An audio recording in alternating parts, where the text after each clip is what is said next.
Right.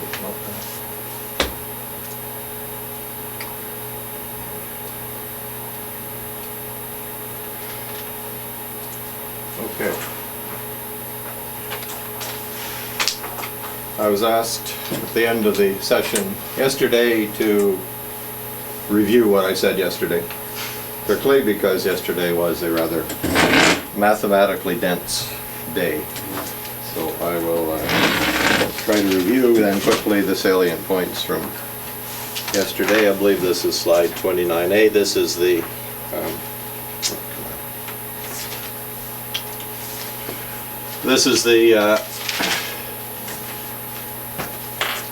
I guess you call it the two sublattice model in the polynomial formalism without assuming, I feel like the batteries just don't want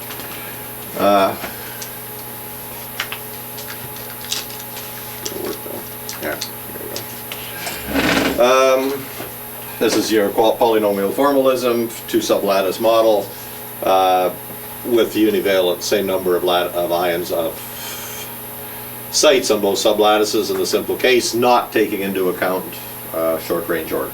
Okay, so this is the Gibbs energy of pure sodium chloride. These are the site fractions. This is the probability of finding a sodium on a sodium site and a chlorine on a chlorine site. So that's the probability of a nearest neighbor sodium chlorine pair in a random mixture, multiplied by the Gibbs energy of sodium chloride, etc. for the others. Then you have the random mixing terms on the two sublattices. And then you have the second nearest neighbor terms, which are from the second nearest. This is assuming a regular type or a polynomial type expansion in each binary, okay, and then multiplying it by the cation fraction. So sodium fluoride, let's take the first term here, sodium fluoride, sodium chloride, that's from this binary here. Taking out the Y sodium, which is 1 up here. This is Y fluorine, Y chlorine times the second nearest neighbor regular solution interaction parameter, and then the whole thing is multiplied by Y sodium, so it goes linearly. So that's your thing. This is the model, and this does not take short range ordering into account. And when you do this, not taking short range ordering into account, you do get your positive deviations along here as you expect, but they're too big. And the reason they're too big is because when you have short range ordering, the potassium and chlorine can get together and the sodium and fluorine can cluster together, and therefore they decrease the number of favorable pairs, decrease the number of unfavorable pairs, and it lowers the Gibbs energy of the liquid, stabilizes a bit, so it brings down the okay, so we have to okay, so now we're going to bring first nearest neighbor. First nearest neighbor means between sublattices. Potassium, fluorine, first nearest neighbor.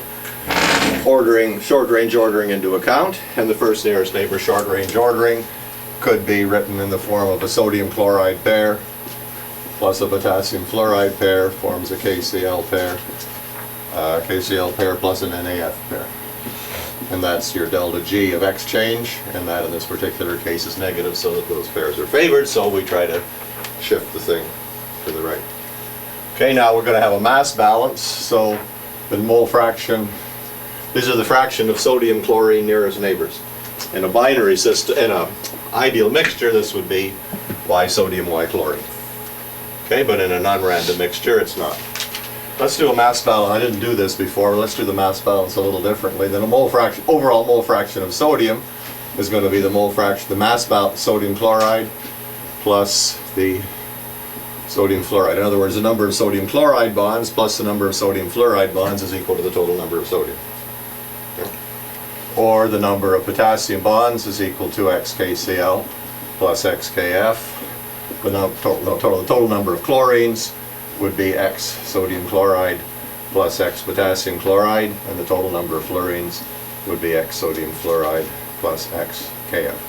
So those are now your mass balances, in which the total number of pairs is given as a function of the overall amounts of the different ions. Okay, it's just a straight mass balance. Sorry, you got to multiply these by Z. Excuse me. The total number of bonds is Z times the total number of ions. So that is your, those are your mass balances. And if you want to check that out, this should of course also be true now for the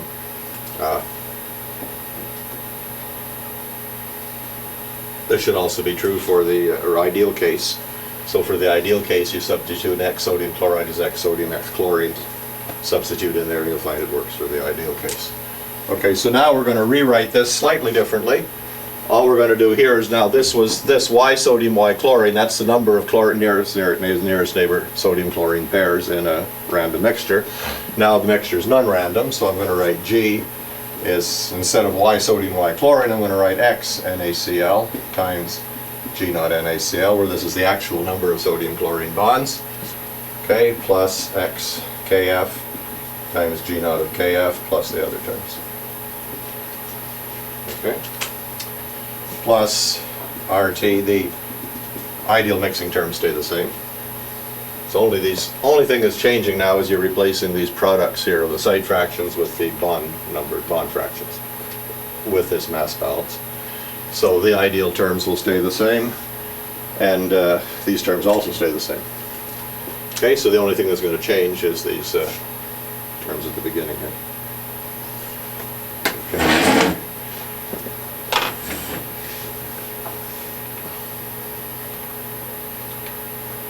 So I'm going to go now to another one here.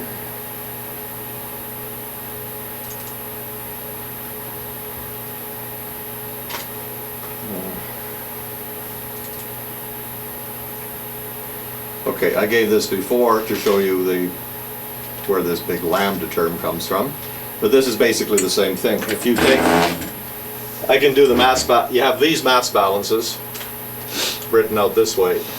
Another way of doing this, and you can check it out yourself, is that when this thing shifts to the right, then if you increase the number of KCl bonds by Y, the number of NAF bonds also increases by Y, and the number of NaCl and KF bonds each decrease by Y.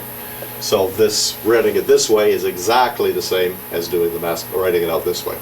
The probability of an AX pair is the ideal solution XAXX plus Y.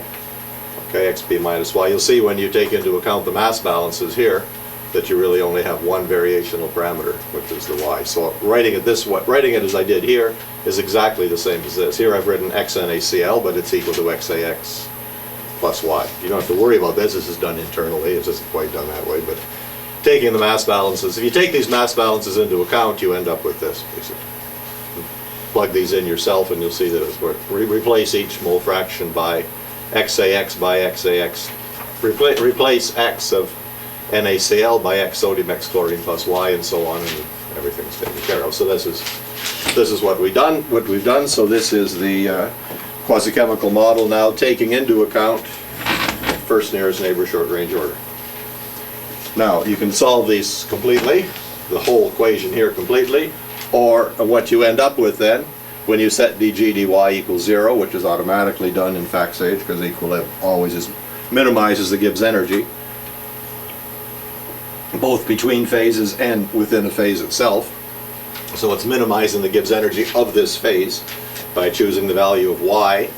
Choosing a value of y, minimum y that minimizes the Gibbs energy is the same thing as finding the number of each of these pair fractions that satisfies the mass balances and minimizes the Gibbs energy.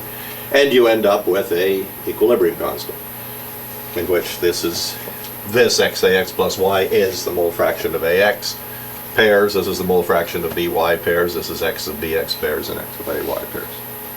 Okay, so you solve this equilibrium constant. You solve this equilibrium constant to give you Y, which is exactly the same thing as solving this equilibrium constant under these mass balances. It'll give you all four of the pair fractions.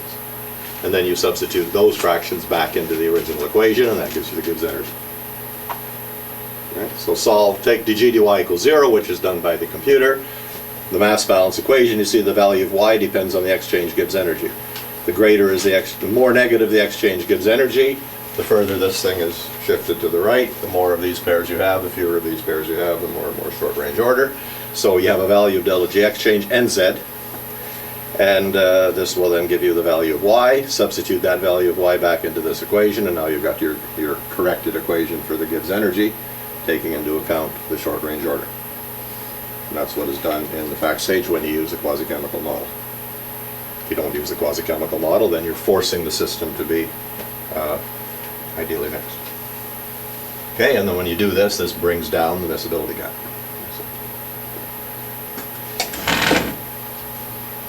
Okay, so far? Now, in the past, now that requires, however, the quasi-chemical model.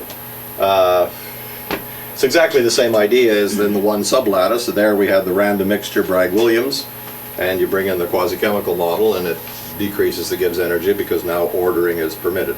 If the heat of energy of forming as soon as you remove a constraint, the system will lower its Gibbs energy because now it's got fewer constraints. All right, so now you can also do this if you want to maintain, however, this now longer, if you do it this way, the quasi-chemical model, you have to do an internal Gibbs energy minimization, which is a numerical process. It requires the software for it and everything, so it's not an explicit equation. You don't have G equals something. You can't just have an equation and you plug in your numbers.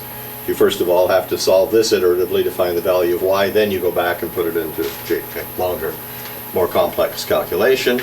If you want to approximate this so that you actually do have an explicit function, G is an explicit function of composition, we then did this approximation, okay, in which if the Y is small, if your deviations from random mixing are not too big, you use the Taylor expansion and you end up with an approximate. The short range order is approximately given by this term here. So this is just a mathematical approximation in order that you can have an equation in which you can plug everything back in as an explicit equation. G is a function of X, now you need 2. Okay, but in FactSage we do it a better way so that even when you have larger values of Y, you're doing it correctly. Okay, this is just a mathematical approximation, which is used, however, in most of the other software packages because they do it this way. This is using the entire theory that the actual parameter here, xa, xb, xx, xy, is multiplied by this parameter, which is a fixed parameter. Or you can then start to fiddle around with this and consider this not to be fixed, but make this just another adjustable parameter of your model if you want. But it's always negative, you see, as well. But you sometimes, well, you always see in the literature that people, they will treat this as an adjustable parameter, but if they don't have any to fit ternary data, reciprocal ternary data, if they don't have any reciprocal ternary data, then what they do is they just set that term to be 0, which is wrong. Your default value should be delta G exchange squared over ZRT. So if you don't have any data, use that. Don't use nothing. Okay, so that then was what we do for, okay, that's the one sublattice model with, now this was for monovalent or at least cations, anions that have the same ratio of sites on each lattice. If you talk about molten salts now, we're talking about liquid phase, liquid ionic systems. You can, in a liquid ionic system, you can have variable Zs as you move across the system from one end to the other. You get variable Zs. So I brought in this. I said now we're talking about a liquid solution, and I made this one up so that you had kind of something more or less general where the end members are sodium chloride, calcium chloride, calcium oxide, and sodium oxide. This is a liquid, so this is completely miscible in the liquid state, one solution. But obviously the ratio of anion to cation sites varies as you go across here. Over here it has to be 2 to 1, over here it's 1 to 1. So your Zs are varied. On all 4 sides here actually, your Zs are varied. Okay, so the way we get around this is, well, we find that the ratio, really we're talking about the ratio of these are now first nearest neighbor coordination, the ratio, these are your second nearest neighbor coordination numbers. The ratio of your second nearest neighbor coordination numbers, this is a sodium, number of sodiums around and central sodium in the second coordination cell, this is an empirical rule.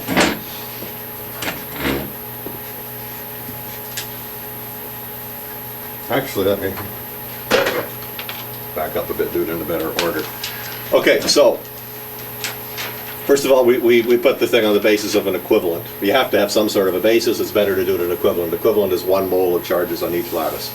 So this is NaCl is an equivalent, this is CaCl2 is 2 equivalents, so 1/2 CaCl2 is 1 equivalent, 1 positive charge, 1 negative charge. So this is 1 equivalent of calcium oxide, this is 1 equivalent of sodium oxide. So you do G prime as a Gibbs per equivalent, G per equivalent. And now we define, now we have to remember in the first term of this equation that I just had on the board, this first term here was the probability of a sodium-chlorine pair, where in the monovalent system this was X sodium, or Y sodium, Y chlorine. This was the site fraction of sodium times the site fraction of chlorine. Now it's the equivalence fraction of sodium times the equivalent fraction of chlorine, because the number of nearest neighbors changes. So Y sodium is the number of bonds around a sodium, Y chlorine is the number of bonds around the chlorine. So we have to replace this. In 1 equivalent of solution, the total number of nearest neighbor bonds emanating from a calcium is the coordination of calcium times the number of moles of sodium. And similar for the other ions. Hence the probability that a pair bond is a calcium chlorine bond is the equivalent fraction of calcium. That's the probability. Z calcium, N calcium is the number of bonds emanating from a calcium. Z sodium, N sodium is the number of bonds emanating from a sodium. This is the total. This is the fraction of bonds emanating from a the fraction of bonds emanating from cations which emanate from a calcium. This is the fraction of bonds coming from anions which come out of a chlorine. So the product of the equivalent fractions is the probability of a calcium chlorine bond.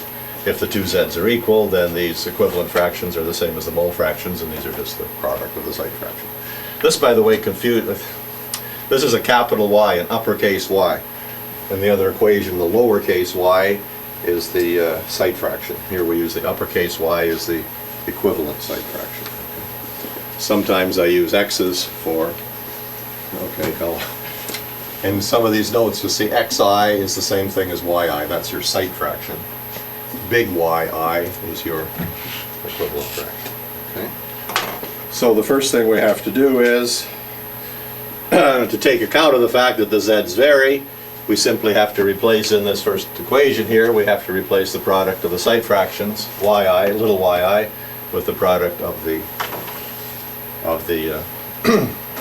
equivalent fractions. And these are multiplied by the G naughts per equivalent. This is not G naught of calcium chloride, it's G naught of 1/2 CaCl2, because that's per equivalent of the solution.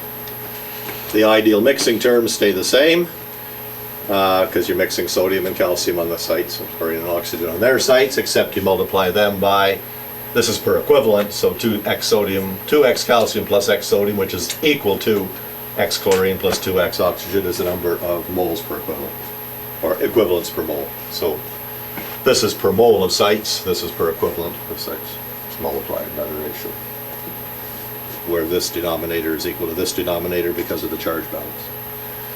Okay, now for your terms in the binary systems, remember this is your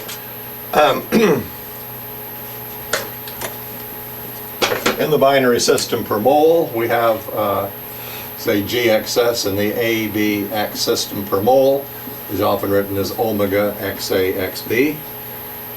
Okay, that, where I'll say alpha, alpha ABX. So that's your second nearest neighbor interaction term in the AXBX binary system. Okay, in many of these ABX binary systems, if you have, say, something like sodium chloride, magnesium chloride, and you plot it versus the mole fraction here, the GXS, we find the minimum very frequently comes around the ratio 1/3, which is the ratio of the charges, which is also the ratio of the mole of the equivalent of the coordination numbers. Okay, the charge in magnesium is 2, the charge on sodium is 1, so 2/2 plus 1 equals 2/3. 2/3 this way, 1/3 this way. Okay, this is for reasons which we'll talk about later because of the chemistry of the thing, but very, very frequently you find the minimum is here. And so if we replace the mole fractions by the equivalent fractions, then this becomes GXS per equivalent now in this system, and we're plotting equivalent fractions here. The peak now in the equivalent fractions is moved over to 50%, because when the mole fractions equal 1/3, the equivalent fractions equal to 1/2. equivalent fraction always shifts the thing and then it makes it it becomes parabolic in the YA, YB, and this is just found empirically that it gives you a better fit. You shift the peak without changing the shape of the general shape of the function. This is not essential, but in most cases this seems to work quite nicely, so we do this as the rule. I mean, there may be some systems in which it's better not to do it, but I mean, we do it. Okay, so in that case then all the terms here are the same as in the previous thing with the sodium chloride, potassium fluoride, except now the site fractions are replaced by the equivalent fractions. Okay, so all these second nearest neighbor terms are the same as before, with site fractions now replaced by equivalent fractions. So if you compare this to the slide I showed before, which is which one? This one here. Okay, if you compare that slide to that slide, the only difference is these little y's, which are the site fractions, are now replaced by the equivalent fractions. This becomes G per equivalent. Okay. This term is multiplied again by equivalents per mole, and these small y site fractions become the equivalent. You're just replacing site fractions by equivalent fractions. Okay. If all the z's are the same, then the equivalent fractions are equal to the site fractions, and equivalence equal to a mole, and then the other equation reduces this. This is a special case of the previous equation. That's all. So that's how we take care of the varying in liquids when the ratio of these z's can vary. Okay. In a solid, you don't do that, because in a solid the ratio stays the same. If the ratio stays the same, you can still use this equation, but just stay the same. All right, so that's the equivalent fraction thing.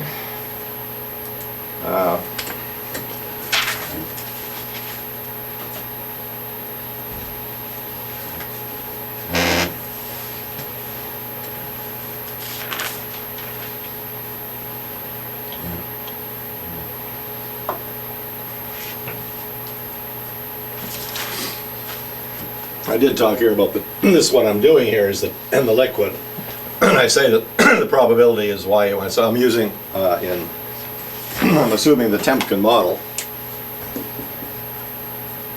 which, as I said, is you add, say, calcium chloride to sodium chloride. You don't introduce anything like vacancies or interstitials. It's just that calcium remains surrounded by chlorine, sodium remains surrounded by chlorine. It's just the local coordination number changes, so the number of sites varies continuously as you move across. If, of course, you add calcium chloride to solid sodium chloride, then the situation is different. The ratio of the sites has to stay the same. If you start off with solid sodium chloride,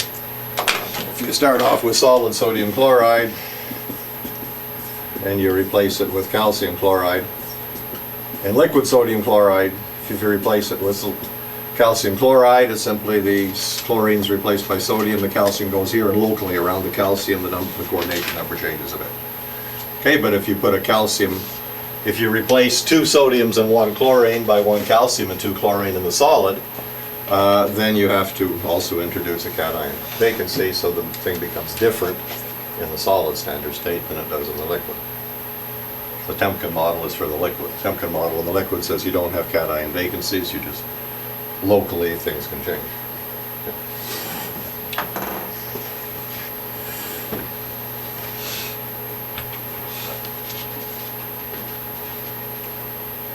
So of course, I suppose it's obvious, but this is why calcium chloride can never be completely soluble in solid sodium chloride. They're different structures. You can do this for a while, but you can go all the way over to. All right. So.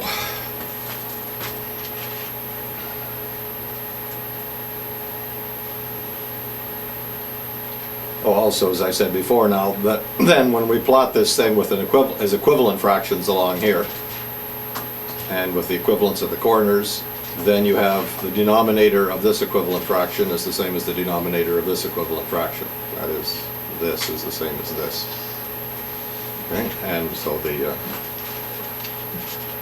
this denominator is the same as this denominator because of the charge balance.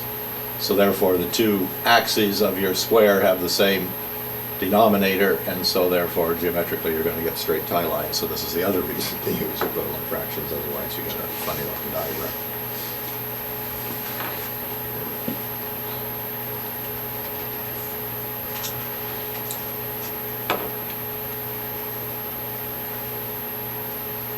Okay, now that I said all right, so you put in this, now go back to the short range order now. So that's the change in the equivalent fractions. Now we just go back to the short range order thing. What I did at the beginning of today, we introduced the short range order and first nearest neighbors, the idea being to bring down the miscibility gap. And what I said is the trouble with that is it brings down the miscibility gap too much. They have to get some new pins. Brings down the miscibility gap too much. So you saw that here we had AX, BY, AY, BX. Let's say that this is your stable pair. Without the short range ordering, you get two big positive deviations along here. When you put this term in, you bring down the positive deviations, but rather than bringing them down to, say, a small miscibility gap, you overdo it, and you kind of end up with the ends over here are okay, but in the middle, you push the liquidus down too much. So you've overstabilized the liquidus in the middle, although at the ends it would appear that it was okay. So what's going on? And what's going on is that, as I said, it has to do with the second nearest neighbor terms here. Okay, we have a short range ordering. So we have AX plus BY forms BX plus AY, and let's say that delta G of X change is negative. So this is your stable pair. And these pairs predominate then. There's more AY pairs than BX pairs than there are BY. Okay, the more negative delta GX change, the further this is pushed, the short range order is pushed to the right. Now we look, however, at a term, we look here at this term, alpha ABX. We look at the second nearest neighbor at GXS in the AXBX subsystem. So we have GXS in the ABX subsystem is alpha ABX times YA YB, or the equivalent fractions in your general case. All right. Where this alpha ABX now is a regular solution type term, and it has to do with the energy of forming AB second nearest neighbor pairs. When you mix AX and BX, you don't change the number of first nearest neighbor pairs, but you change the number of second nearest neighbor pairs. It's a mixing on the second sublattice. Okay, mixing AX and BX in this binary system, you can use a one sublattice model. You just ignore the X lattice, because the number of AX pairs in the solution is the same as the number of AX pairs in the pure material. If I take half a mole of AX and mix it with half a mole of BX, then I have the same number of AX pairs here as I did when I started. And the same number of BX pairs, they don't change. Okay, but what I do get is I get an AXA second nearest neighbor pair between two A's separated by an X, plus a BXB second nearest neighbor pair forms two AXB second nearest neighbor pairs. And the Gibbs energy for this is alpha ABX. And in most cases that is negative in these ionic systems. Okay, when you mix them you get this is just the regular solution term. Okay, this is the energy of these bonds minus the energy of these bonds, the normal regular solution. All right, or if you want to do it, the alpha ABX is N Avogadro Z second nearest neighbor over 2 times twice the energy of these AB bonds minus the energy of the AA second nearest neighbor bonds. It's just the bond change energy. And if you calculate out these bond change energies on the idea of Coulombic forces being the distance between the ions for two different radii, you'll see that this is usually negative. So in most cases, these are negative terms. So in most systems, the binary second nearest neighbor terms, when you take the sodium chloride, lithium chloride system and you optimize it, you end up with a negative regular solution type parameter in the liquid. Okay. These generally tend to be negative in the systems with a common negative ion. So sodium chloride, potassium chloride will be negative. Sodium bromide, lithium bromide will be negative.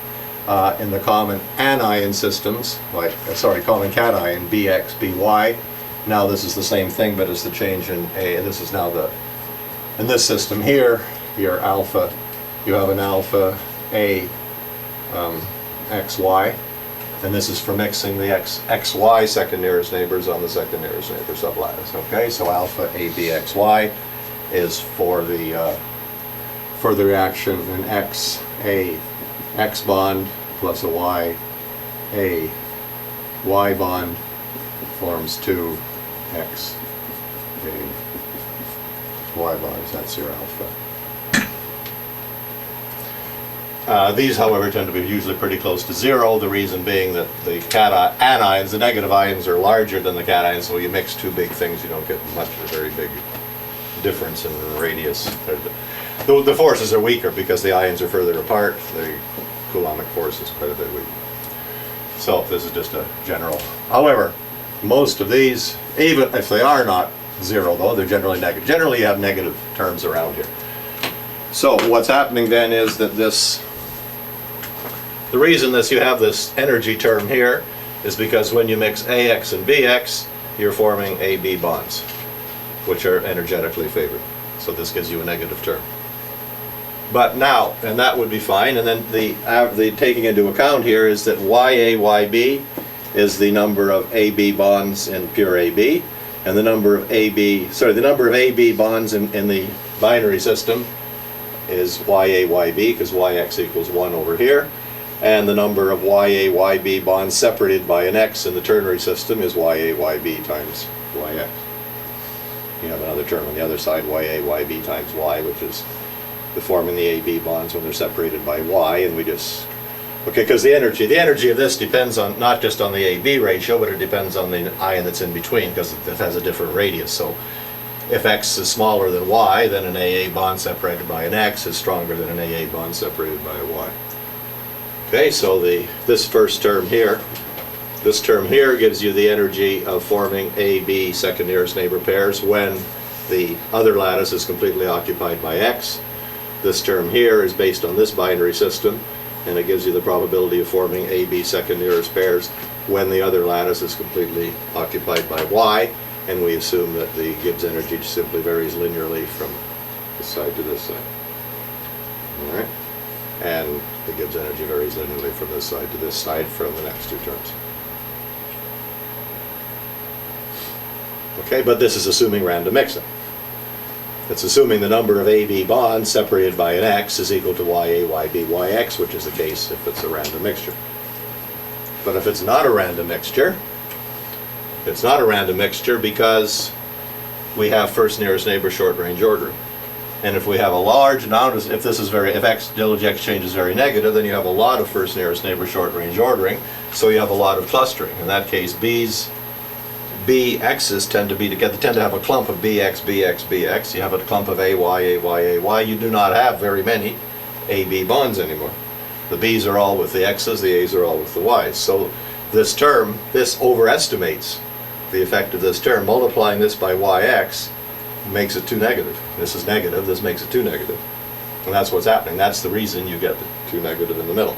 You have to correct this for YA, YB. You have to correct this for the actual probability in the real solution with the short range ordering of having an ABX configuration. And that is always less than what it is in an ideal solution. No matter which way this thing is shifted, it's going to be less. Whether it's a shift to the right or the left, it's still, there's less. Okay. The number of AB, and the same with the XY, the number of, for this thing here, the number of XY second nearest pairs is also decreased. So all of these terms, which tend to be negative, are decreased. Now, if these terms were positive, then doing this would overestimate it, but I mean, they almost are always negative. So it decreases the whole thing. All right. And the way that this was taken into account,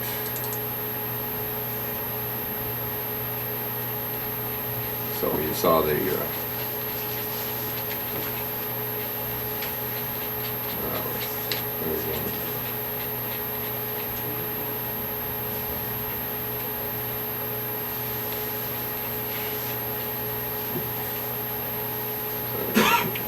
15. There we go. Okay, so this is what we're trying to do then. We're trying to get the probability.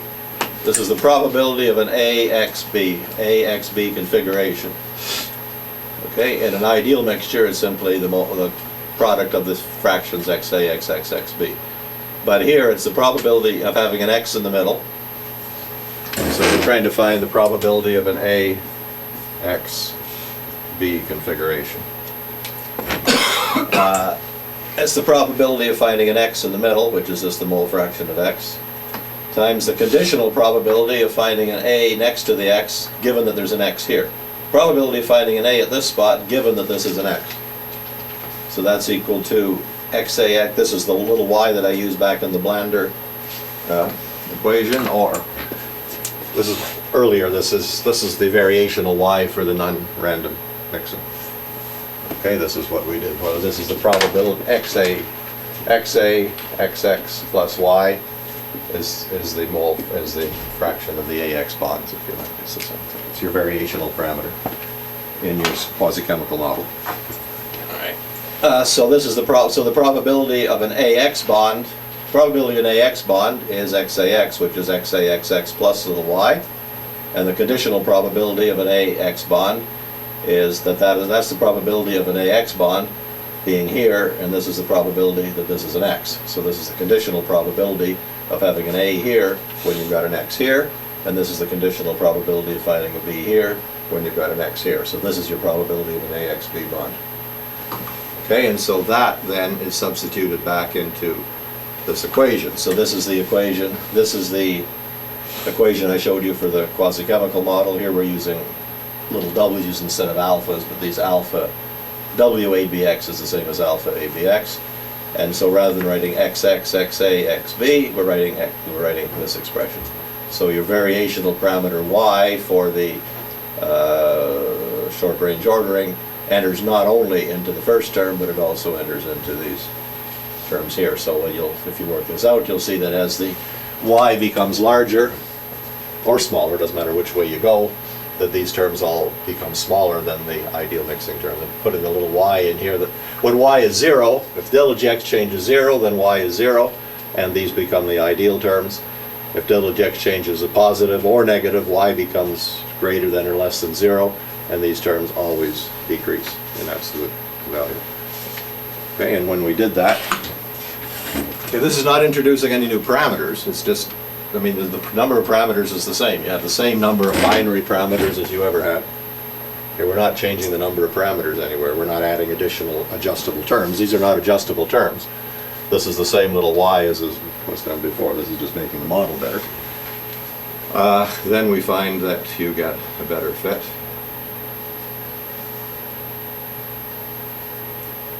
So this is the sort of thing, this is your experimental. This is what you get without this correction. This is the quasi-chemical model without that correction, or with the big lambda term, same thing. You put in this correction, you get, forget this one, you put in this correction, you get this, which is quite a bit closer to that, but not quite the same. And the reason it's not quite the same is we've forgotten one last thing, is when we do this, we're taking into account first nearest neighbor short range order, which is this. But we're still saying on the second nearest neighbors are randomly mixed. Okay, because when we write YA, YB, Y, or whatever, we're still assuming a random mixture of the A's and B's on the second nearest neighbor sites. But this is not the case. If this alpha is very negative, then the number of AB pairs is greater than XAXB. Okay, so we should be applying the one sublattice quasi-chemical model to the cation sites as well, to take into account the second nearest neighbor short range order. And as this alpha becomes more and more negative, the first nearest neighbor, the second nearest neighbor short range ordering on the cation, on that single lattice or single lattice short range ordering between second nearest neighbors becomes more and more important. If you take a system like I showed you before here with something like potassium chloride, magnesium chloride, your GXS is really quite negative, a few kilocalories negative, okay, which gives you a lot of short range ordering. You know, back earlier when we talked about the one sublattice quasi-chemical model, If you're getting down to a few kilojoules here, you have significant number of short-range ordering. The number of AB bonds is not XAXB, it's significantly more than that. Okay, but in this model here of Yves Dessereau, we're still, in the way we write the equations, we're still assuming that the second nearest neighbors are randomly mixed. So now we have to then go one step further, and we have to account for second nearest neighbor and first nearest neighbor short-range ordering, if we want to do it properly. Now, if the delta exchange is small, the smaller, I can go through all the diagrams here, if your delta exchange is relatively small, then the whole thing gets better and better. Okay, so I mean, if you systems that have a smaller delta G exchange, let's see if I can find one here. Okay, there's another one that's, actually this one is actually a little bit better. Well, actually the miscibility gap here is a bit smaller, so this has less of, the delta G exchange is a bit less negative here. This is without the this correction, splits into two, but with the correction, it's not too bad, it's better than before, because it's smaller, so the correction is not so big.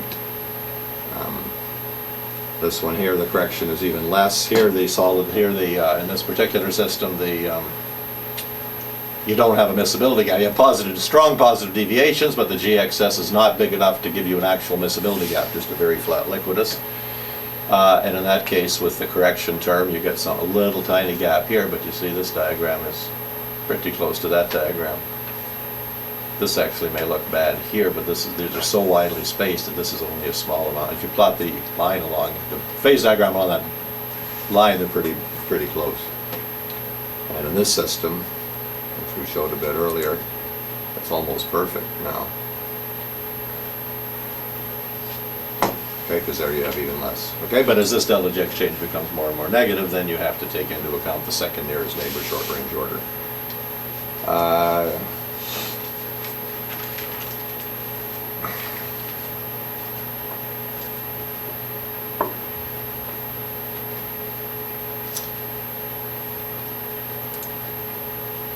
All right, and the only way to do that, if you're going to take into account the modified quasi-chemical model, we have the one sublattice model, a single sublattice that takes into account second nearest neighbor pairs. When we do it on the two sublattices, we take into account the shift between first nearest neighbor pairs, but it's a pair model, and you cannot simultaneously take into account first and second nearest neighbor pairs just as pairs. We find the only way we did this then was to extend it up one notch to a modified quasi-chemical model. Where is it? 21? 28, sorry. Actually, if you want to read modified quasi-chemical model 3, that is this Yves Dessereau's method done completely, but we don't actually use that now. It's been supplanted by 4, so I don't think you have to look at 3. And what we do in here then is you have to go to quadruplets. And the quadruplet is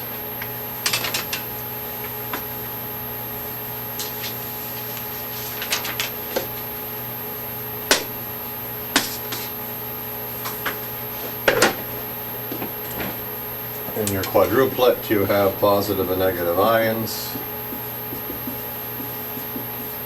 This is your lattice. And a quadruplet encompasses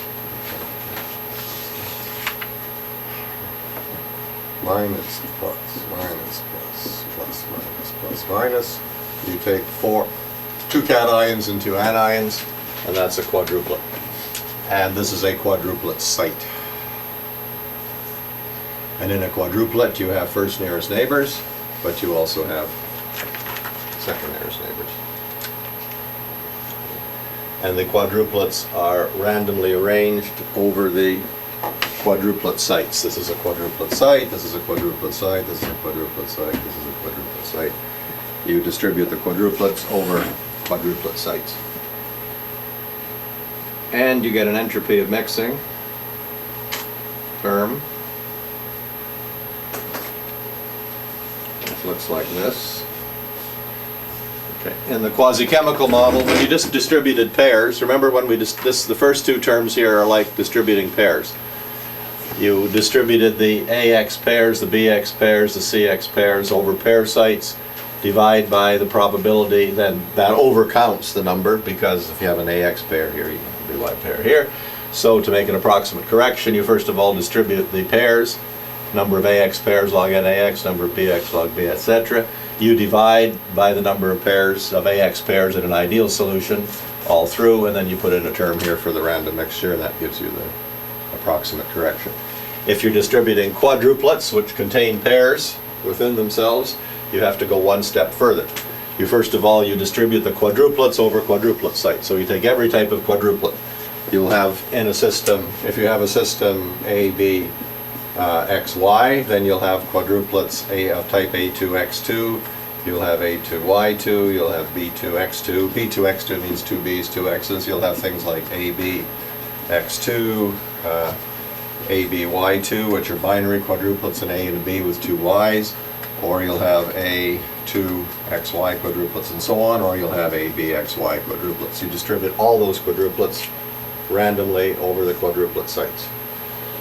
Okay, and the number of quadruplets you have, actually, you could actually put these on your square. If this is AX and this is BY and AX, then pure AX contains only A2X2 quadruplets.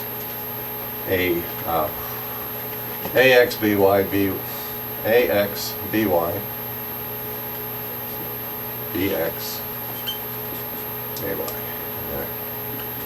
AY contains only quadruplets A2Y2, that is quadruplets A, Y, Y. These are what we call unary quadruplets.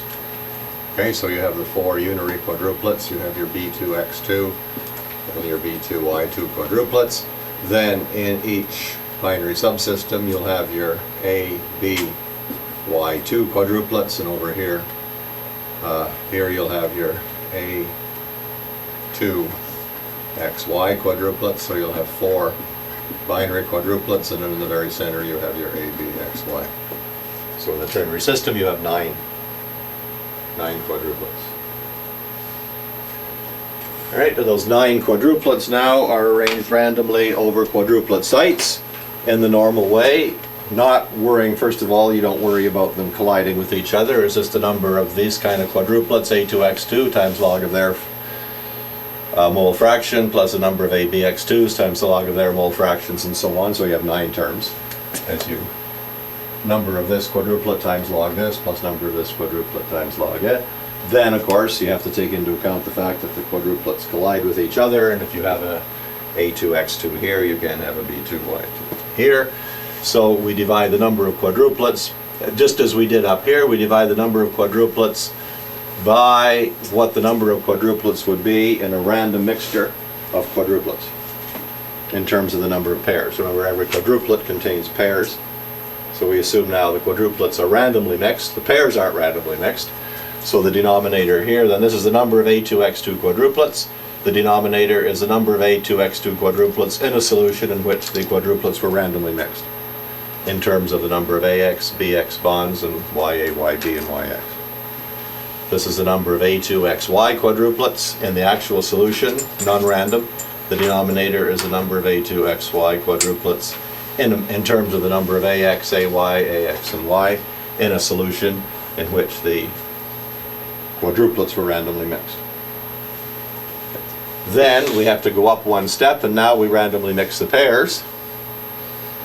Divide them by the number of pairs in a randomly mixed solution, and then you go the last step and put in the random mixing term. Okay, so you take your largest cluster, and then you divide by what that would be in terms of the, if that were an ideal mixture of the largest clusters in terms of the next largest clusters. Then you mix those next largest clusters, divide by what they would be in the terms of the next largest clusters, which are in this case points. If you had even larger clusters, you'd have an even higher number of terms. How do we work out? This was the denominators here. This is a real tricky statistical problem, and the denominator here is the number of ABX2 pairs in a system in which they are randomly mixed, but the ABX2 quadruplets in a system in which they're randomly mixed, but the pairs are not. And on the next page, Patrice and I worked out this whole thing here, and we found out a few years later that we were actually a bit wrong in this. This isn't quite the right way to do it. It doesn't make that big a difference, so now in the latest version we have replaced, basically the denominators of these last terms here have been replaced by something that's close but a bit better. The model 99 in fact stage was the old model with these numbers here. Model 98 is the new model with those numbers slightly changed. You'll find it doesn't make much difference. You can even go to the first line of your database and just change 98 to 99 and recalculate your phase diagram, see what difference it makes. It doesn't make much difference, and often if the exchange gives energies are big and you're in the middle of the diagram, you can get some difference. 98 is definitely preferred. Okay, we still use some things with 99 simply because they were optimized with 99. We don't want to go and re-optimize them, but we will eventually. But 98 is your latest and best. Okay, now the point is that this quadruplet model incorporates all the other models. It reduces to all the other models that we had before, that we discussed up till now. So, for example, let's take this limiting system. Let me just take this limiting system over here. We're mixing the AX and BX binary system. Okay, so in this system, pure A2X2 pure AX contains A2X2 quadruplets. A2X2 quadruplets. It contains only A2X2 quadruplets. B2X2 contains only B2, B, XX quadruplets. And in the center here, you have your A, B, X2 quadruplets. So you have your A, B, X2 quadruplets. Okay, so when you mix AX and BX to form the solution, you're forming A2, these quadruplets are mixing with these quadruplets, and basically they're forming two of those quadruplets. Sometime in the break we're going to have to get another pen here.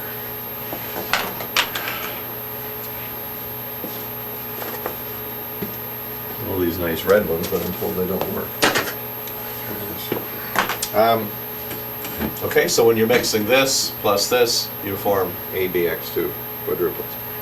But now, an A2X2 quadruplet basically contains a second nearest neighbor, AX bond. The B2X2 quadruplet contains a BB, second nearest neighbor bond. And this contains, it's 2 here. The number of first nearest neighbor bonds stays the same because they're all AX or BX bonds. So mixing these quadruplets, this quadruplet reaction here between this quadruplet plus this quadruplet gives you this, in that binary system, is exactly the same as an AA second nearest neighbor bond plus a BB second nearest neighbor bond gives you 2 AB second nearest neighbor bonds. It's exactly the same thing. It's exactly the same number. So your delta G for this reaction is the same as your delta G parameter for this reaction. Okay, this becomes a single sublattice mixture. So mixing the 3 quadruplets here to give you this quadruplet is exactly this, is given by optimizing that binary system using the quasi-chemical model. So you'll optimize this binary system using the quasi-chemical model on a single sublattice model to give you the parameter delta G, which you optimize, and then that immediately goes in here as the delta G for this pair reaction between the quadruplets. Okay, so the energy for a pure quadruplet, the Gibbs energy of A2X2 is just the Gibbs energy of AX. Okay, so you need the Gibbs energy, for the model you need the Gibbs energies of each of the quadruplets. The Gibbs energies of the corner quadruplets are just, the Gibbs energy of an A2X2 quadruplet divided by 2 is the Gibbs energy of AX, G naught. Okay, so in other words, G. The Gibbs energy of the A2X2 quadruplet is 2 times the Gibbs energy of pure AX, which is a thermodynamic parameter. Okay? The Gibbs energies of forming these, what we call binary quadruplets, is given by the quasi-chemical model for forming the second nearest pairs. Okay, you have this from G naught AX, you have this from G naught BX, and this is given by the delta G parameter, which you optimize in that. binary system. So all your delta G parameters for your binary quadruplets are given from the binary optimizations.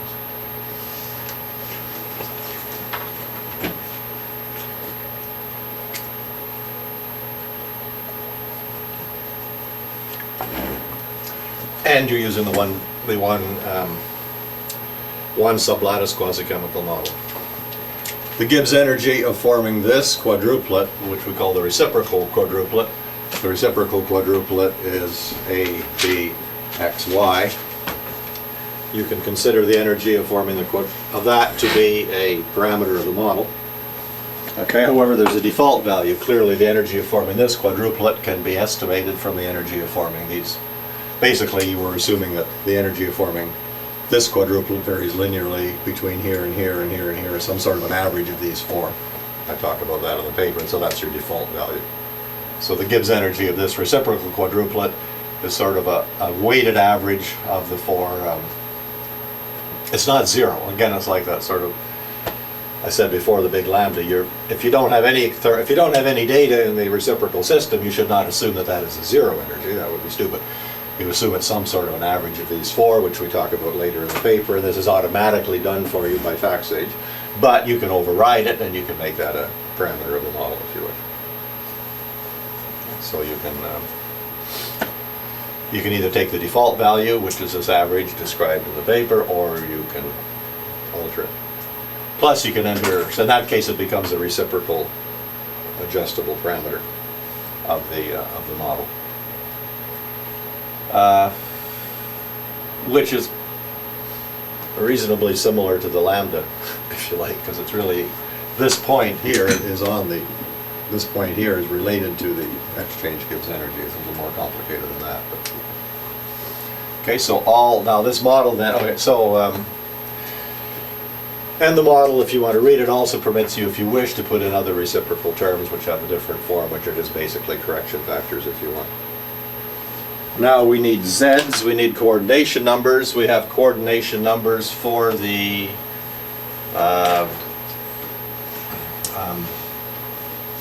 quadruplets. I just can't go into all the details here. You'll have to accept that this thing is done correctly for you. You have the coordination number of a quadruplet is the number of pairs shared by quadruplets, like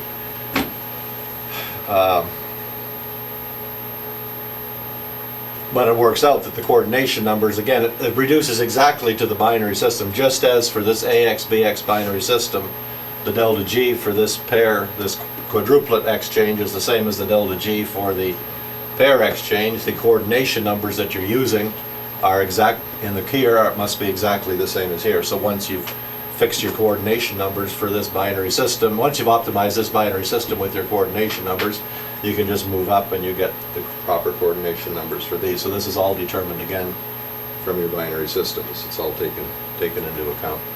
You're going to have to read the paper if you want, or you can trust it. But this model reduces exactly, if you take all the equations here and you say you take the mole fraction, the site fraction of x to be 1, then lots of terms drop out and you end up with exactly the equations for this binary system in the one sublattice model. Okay. If you say that in the binary systems we're not going to use sublattice, that we're going to use Bragg-Williams, and so in this system here, rather than using the sublattice model, we simply multiply by XA, XB, then, and you do that in all four binaries, you end up with the polynomial model when you make all your substitutions.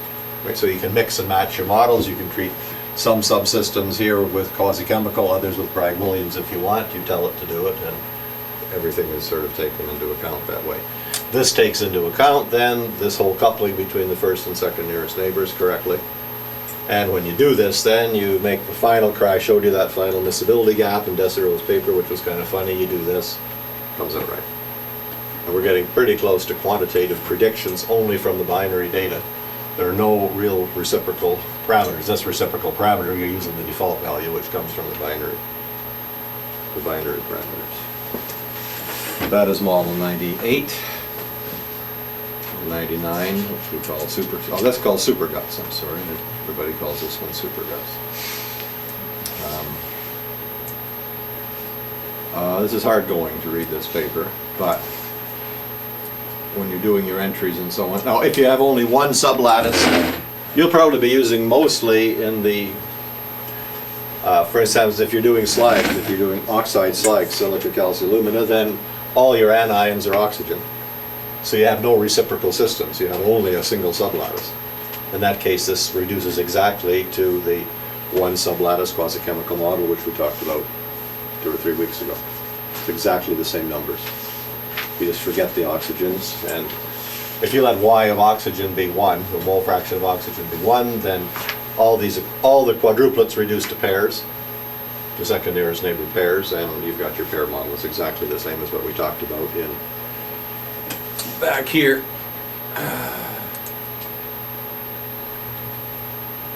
Never get this.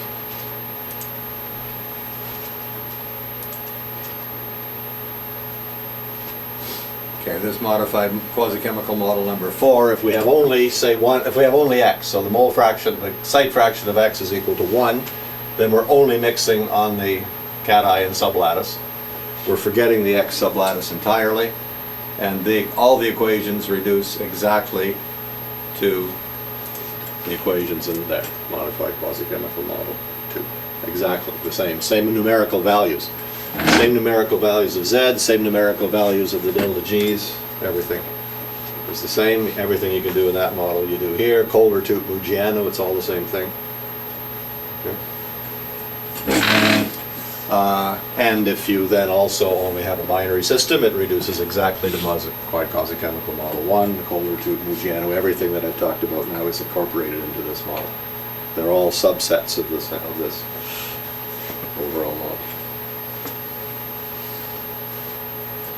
Finally, if you're using,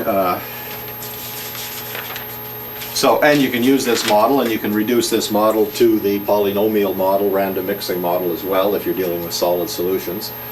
But if you are dealing with solid solutions with the polynomial model, it's probably simpler just in terms of entry to actually use the compound energy formalism model in FactSage, which I think is called number 15, the compound energy formalism. Simply because there the compound energy formalism, we're just assuming that it's well actually the compound energy formalism, it's model 15 or something, is the polynomial model with, again, the polynomial model, not quasi-chemical model, although you can put in this big lambda term. And also assuming a fixed ratio of sites on each sublattice. So you don't have the equivalent fractions, it's all in terms of mole fractions.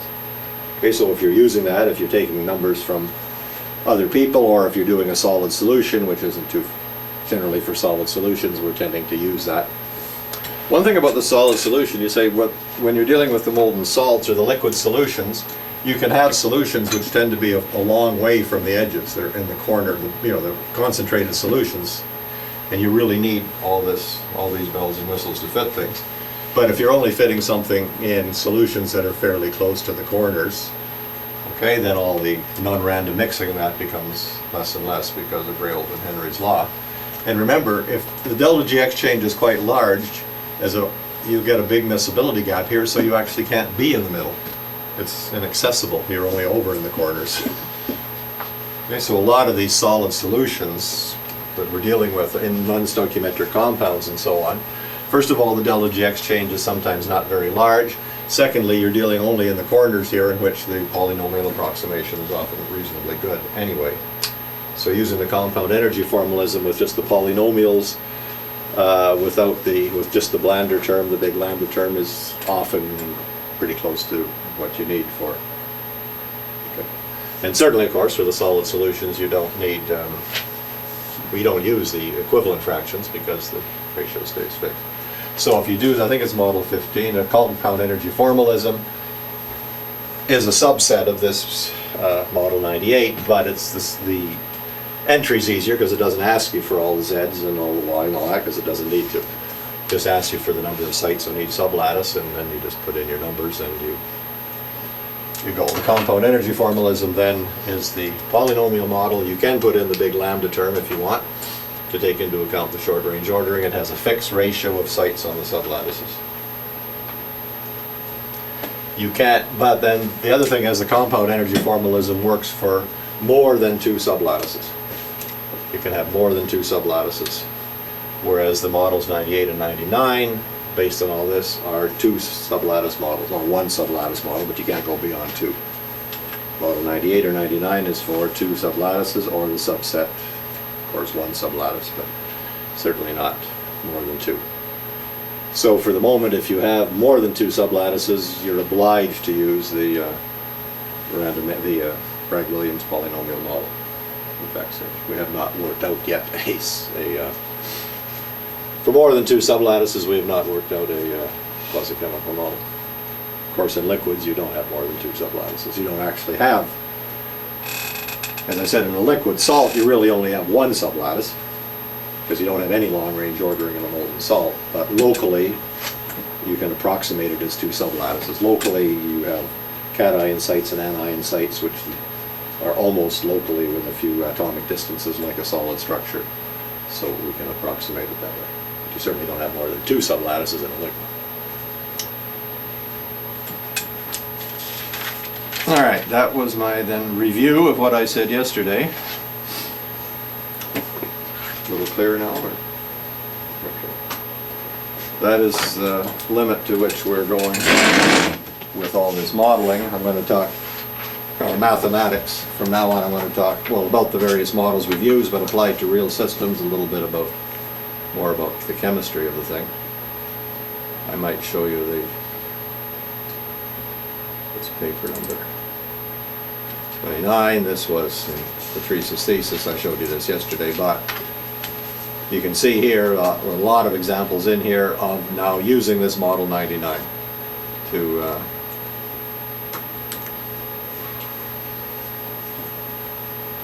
several examples of molten salt systems in here. This is your experimental liquid to surface for this system here, which is an asymmetric sodium, calcium, chlorine, fluorine. This is obviously your stable diagonal, and this is the diagram calculated from the model 98 using all this stuff here. This is along the diagonal along here, and this diagram, of course, is calculated.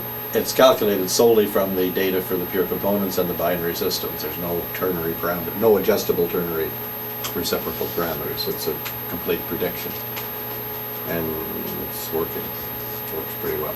There's a whole lot of examples here. This is calculated. This is along the stable diagonal. This is calculated and measured liquid. And we're getting quantitative agreement along these systems. So I think this. The model, with all the stuff I've talked about, is not just nonsense. This is what's really going on in terms of the sublattices and the ordering and how it works. All right, so that's the molten salts. All right, any questions about that stuff? I mean, this isn't teach you now. You can't just go in and use Model 99 in FactSage, but my idea here is to show you the science behind it, where it all comes from. Now you can figure it out yourself from here on. But what are the important points, and why is it done this way? What terms are important? If you don't know the theory behind it, then you go and do silly things like setting your reciprocal parameter equal to 0, because if you don't know what it is, let's just make it 0. Well, no, if you don't know what it is, you've got to come up with some reasonable approximation. You can't just set things to be 0 because you don't know what they are. If you don't know what they are, you've got to set them to some reasonable value, otherwise it's worse than nothing. And this, so what is the point of all this sort of thing? Why are we doing it? What's important? What isn't important? What the number? Okay, so I guess we can take a break now.